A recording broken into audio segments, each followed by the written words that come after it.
Wes, real quick, today's video topic is the not so fun parts about paramotoring. What's your least favorite part about paramotoring? Parawaiting, What's yeah. that? Define that. When you get to the LZ and it's windy or cloudy and you just drove all the way out there, now you're waiting. What's your least favorite part about paramotoring? Ooh, I don't know. Buying the gas. Huge. Yep, that's about it. Other than that, I think it's pretty awesome. Hi. I feel like most of the time on this channel, I talk about and try to showcase the best parts of paramotoring, the amazing cloud flights, the friends and people you meet.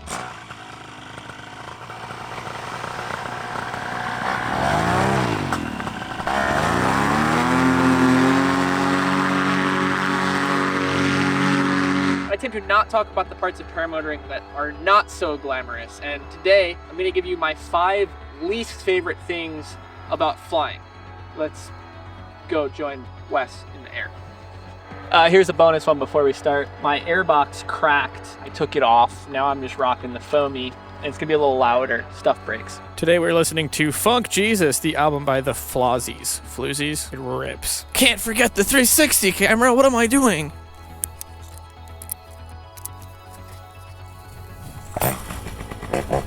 No airbox. Yeehaw, let's go.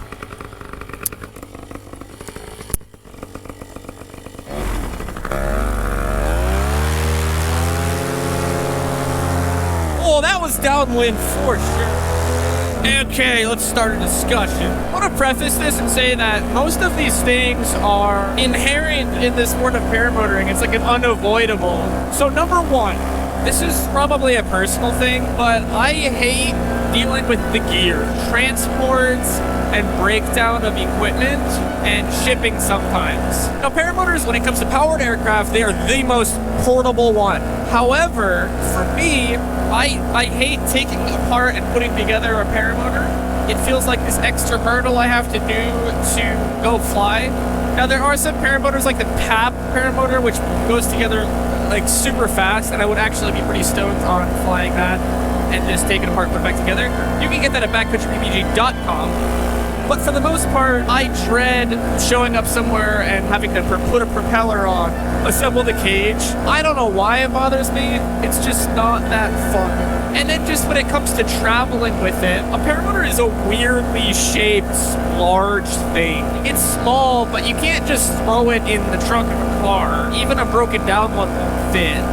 You basically get a pickup truck or a hitch rack on the back, and then it's heavy and you're like lifting this thing up into a truck. Like I said, it's not the worst. It is inherently part of paramotoring. You have to drive your aircraft to the thing. Okay, number 2 is how restricted we are by weather. To fly a paramotor comfortably, I'd say, you need the best conditions. Very low winds, like tonight, there's basically no wind.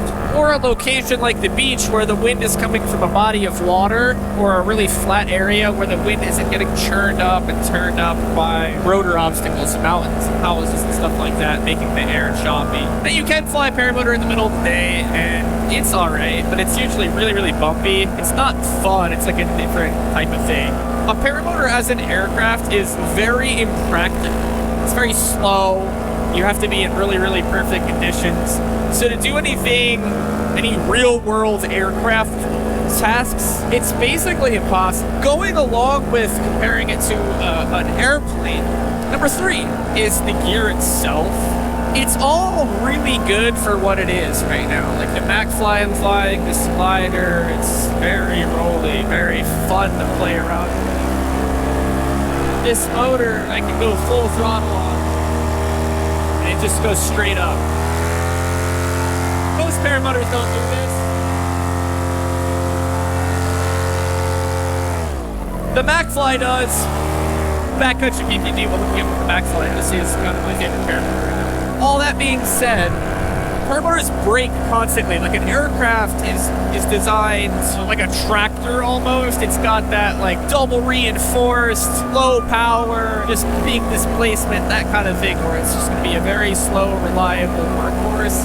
Paramotors, because they're so light, have to, in my opinion, train a good deal of reliability to be so portable and so lightweight. Now, people will tell you, oh, this paramotor is more reliable than this one.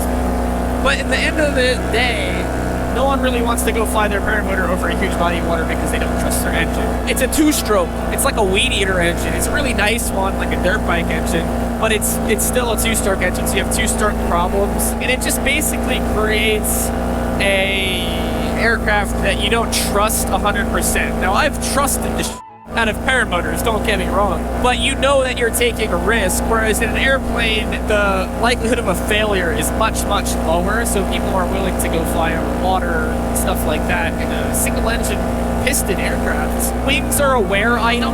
It's another thing people don't realize. If you get a wing, that's gonna last a while. Like, that's gonna last a couple of years of flying, but down the road, 2 years, like, that wing is gonna be old. It's gonna show visible signs of wear. It's going to fly physically different. So you have to replace them constantly. Not constantly, but you have to get new wings. The cool thing with paramotors and paragliders, in my opinion, is they will break, and likely the solution is you can band-aid them pretty well. So for example, my airbox cracked tonight. I just took it off and I'm just running the foam filter inside. That's totally fine. It just makes more noise. It doesn't affect how the engine runs.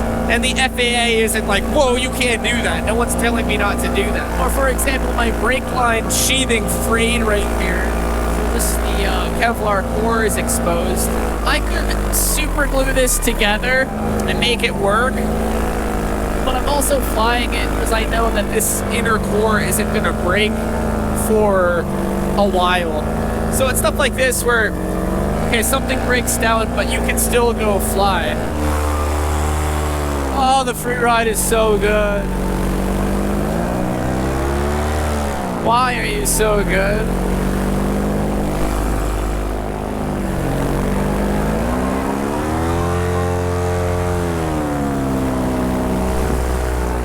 Barrel rolls. Okay, here's one that is personal. Oh, it's trimmers in. Yes, I pulled my trimmers in so my RPMs was lower so you could hear me better. I love the dirt bike community, the skate community, the BMX community. It's inspiring in a way because there is this freedom to it. You're hopping fences, you're jumping stair sets that you're not supposed to jump, and you're like getting away with it and also doing this very technical, highly skilled thing. Paramotoring, I feel like the thing you're doing, flying around aggressively, like I do sometimes, is similar to like freestyle dirt bike riding. You're tearing it up, you're cutting sweet lines, you're going places people haven't gone before. But because you're an aircraft, you can't do that I'm getting away with something thing. You can't like fly into a city or over a city. You can't do stunts basically without going through all of the legal paperwork and footwork to do that. If you could do paramotor content where you're doing wild, like picking up people on Ubers in like a downtown, somewhere where there's like big wide streets, it would be insane, but you just can't do that on a paramotor. So there's this element of respect we have to maintain and like appearance we have to maintain for the sport. I don't think that's a bad thing. I hope the general public's interpretation of paramotoring is like, oh, those are those cool fan people flying around by the hot air balloons. And rad, they put us on the same tier as seeing a hot air balloon or something. In a way, I wish you could do, maybe it's just me being 22, I wish you could do stunts on a paramotor, like wild stuff, but you just can't. Okay, here's the final one, and I think it's good and bad, and Trevor's not gonna like me for this. Paramotoring costs a lot. There's a lot of surrounding infrastructure that ends up in your life because you participate in this. It's give or take $15,000 to get into paramotoring. You get a sweet wing, you get a brand new motor, you go to training, you get a reserve, a helmet, a gas can, a windsock, an extra prop. You're in 15 grand. That's like a side-by-side. And you could stay there. You could just spend your whole paramotor career with a $100 hitch rack from Harbor Freight, driving your paramotor to the park, taking off, not really going anywhere. But what ends up happening with paramotoring is you make these friends. You make really, really awesome friends, which is an awesome part of paramotoring.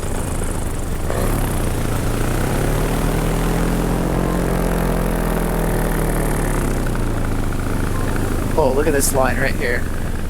Off throttle. A little bit of brakes. Dive down. Into the fields. And here we are. But so you end up starting to travel, and you end up wanting things to be easier and wanting new gliders, and you start going like, all right, I'm gonna go look at campers. Maybe I'll look at a different truck, and all of a sudden you're looking at buying an F-150 when you were driving a Honda Civic and it was just fine.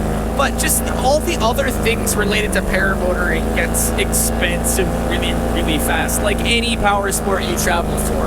The other side of that is because you travel, because you buy a camper, because you choose to go places that paramotoring has taken you that you wouldn't have ever gone to otherwise, you get to make a bunch of incredible life experiences, and I'm so grateful for that. But be warned, you're gonna get into paramotoring and like, yeah, the gear is 15 grand, but it starts getting expensive really fast. It's like you work all day, you got your job.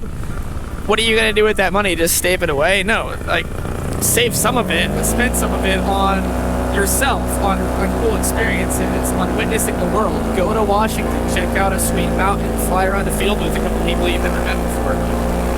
That's the cool part.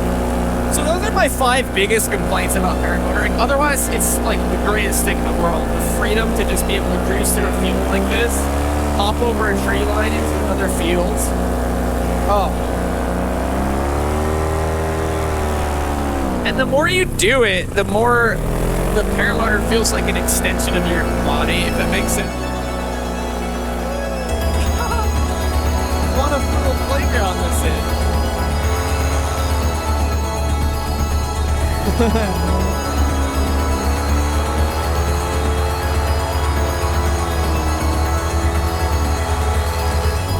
I'm on your right.